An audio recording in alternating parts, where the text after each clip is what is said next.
Along with development, education has been another important focus of my administration. To that end, I have made the modernization of Methuen High School a fundamental goal. Tonight, I can say that we are well on our way to achieving our goal of having a modern high school facility in the near future. I get a lot of questions on our progress, so let me give you a quick overview. Last night, the Methuen City Council approved 2 contracts for this project. The first was for the general contractor for the central school, where our freshman class will be going in September. The second was for the construction manager of the main high school project, and that work should begin in late summer. The Methuen High School project will combine improvements on 3 separate buildings within the original budget. And the funding for this project did not require us to ask for a Proposition 2.5 override from Methuen taxpayers. I would be remiss if I did not offer thanks to the Methuen City Council, who supported this project and collaborated on the finance plan. Thank you, Methuen City Council. They deserve a round of applause. The Methuen School Committee and our wonderful new superintendent, Judy Scannell, have not only been supportive, but have worked very hard to move this project along. Thank you to the Methuen School Committee, Vice Chair Bob Vogler. Thank you. And our building committee, doing the hard work day in and day out, have brought us towards the goal that we all share. And a very special thank you to the very best building committee chair in the entire Commonwealth of Massachusetts, Suzanne Lamoureux.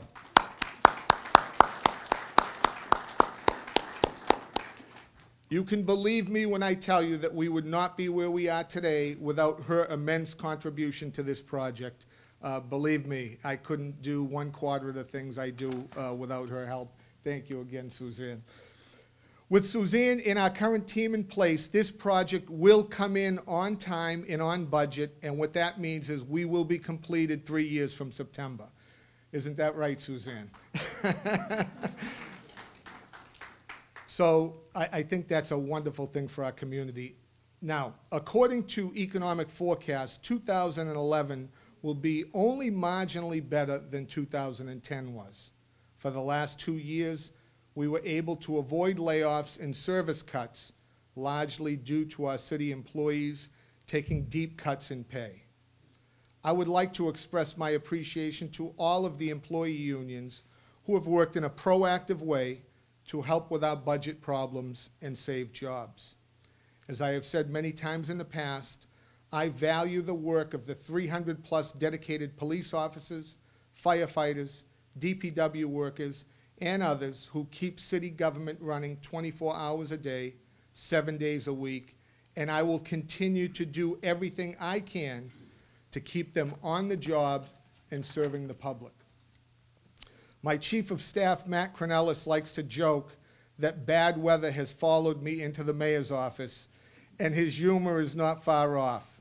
Since 2006, we have had 2 major incidents of flooding, an ice storm that cut power to most of the city, and recently a gas outage that cut heat to much of West Methuen.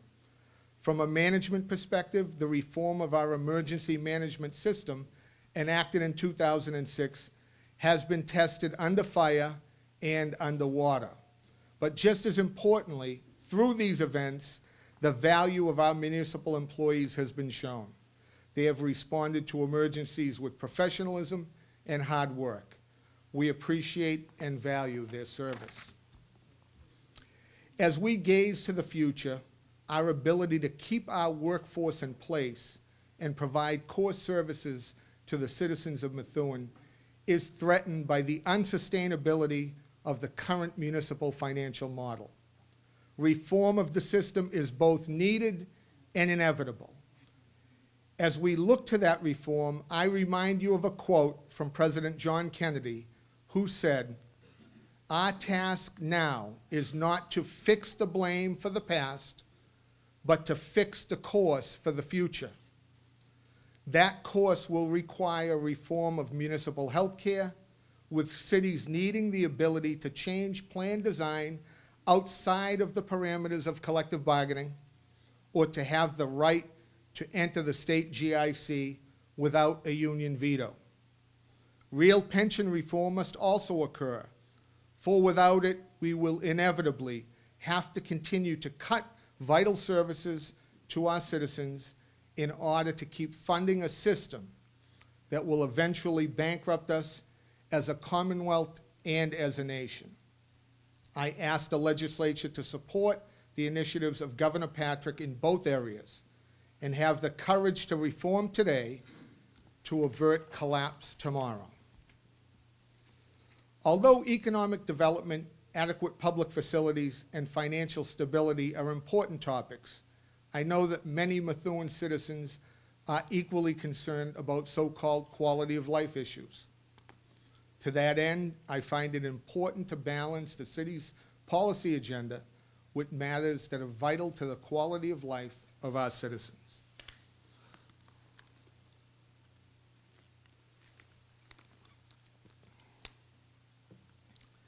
Last year, Methuen made recycling simpler by implementing the popular single-stream recycling program.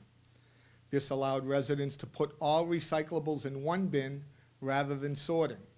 This change has already had an impact, driving up our recycling rate and driving down our solid waste tonnage, saving the taxpayers of Methuen thousands of dollars. We will continue to look for ways to make recycling easier and more popular. We are also making progress on energy. Recently, we upgraded lighting in 11 city and school buildings to make them Energy Star efficient.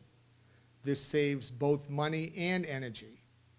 Additionally, Methuen received a $179,000 energy efficiency block grant from the Obama administration as part of the Recovery Act. We have used this grant to conduct energy audits in all of our grammar schools and will be making energy improvements based on those findings. We have also entered into a contract for a major solar energy project within the city. Through the use of grants and performance contracting, solar panels will be constructed at the municipal landfill at no expense to the city. The project will be paid for by the contractor, who will provide the energy produced to the city at rates well below market pricing. This allows us to derive direct savings as well as moving a portion of our consumption to renewables. The city has also entered into a similar contract through a regional effort coordinated by the Merrimack Valley Regional Planning Association. This performance contract will allow us to do major energy upgrades in city and school buildings without having to expend funds up front. At the Henry P. Sharenda Memorial Park on the Merrimack River, the nonprofit Trauma Intervention Program continues to create and take stewardship of the Healing Garden. Last year, the park was cleaned and landscaped, and new stone benches were installed throughout. This spring, we look forward to further improvements. My thanks to Jayanne Landry of TIP and her team, who have worked hard to make this possible. It is the first Healing Garden in the Merrimack Valley. Cable competition is important in Methuen. A few years ago, I was able to negotiate a contract to bring Verizon Fios to the city. With Comcast's contract expiring next year, I have already assembled a team and met with Comcast regarding its renewal. A survey will be conducted and a public hearing will be scheduled in the spring so that residents can give input into the process and tell us what they would like to see in the next contract. With the economy and job market still down, many citizens have found it difficult to continue to feed their families. Recognizing this need, my administration has made an effort to support local nonprofits such as Lazarus House and the Merrimack Valley Food Bank. We have held food drives in city buildings and held a benefit concert right here at the Senior Center in order to help these charities and fight hunger. Last fall, the city was honored by the Merrimack Valley Food Bank as a hunger hero for its efforts. We will continue to hold drives and support these important programs this year. The city's Artist of the Month program continues to thrive. I look forward to meeting Methuen's talented artists every month as they hang their work in my office. Last year, Methuen's 1893 Robert Frost attendance register was fully restored thanks to a grant and some private donations. The register, along with other Robert Frost items, is currently on display at the Tenney Gatehouse. Methuen has received much attention for these efforts, and I am pleased that my administration will leave the register in much better condition than when we found it, so that it can be viewed and enjoyed by future generations. And I would like to take a moment to thank both Matt Cronellis and Joe Bella for all of their hard work on that.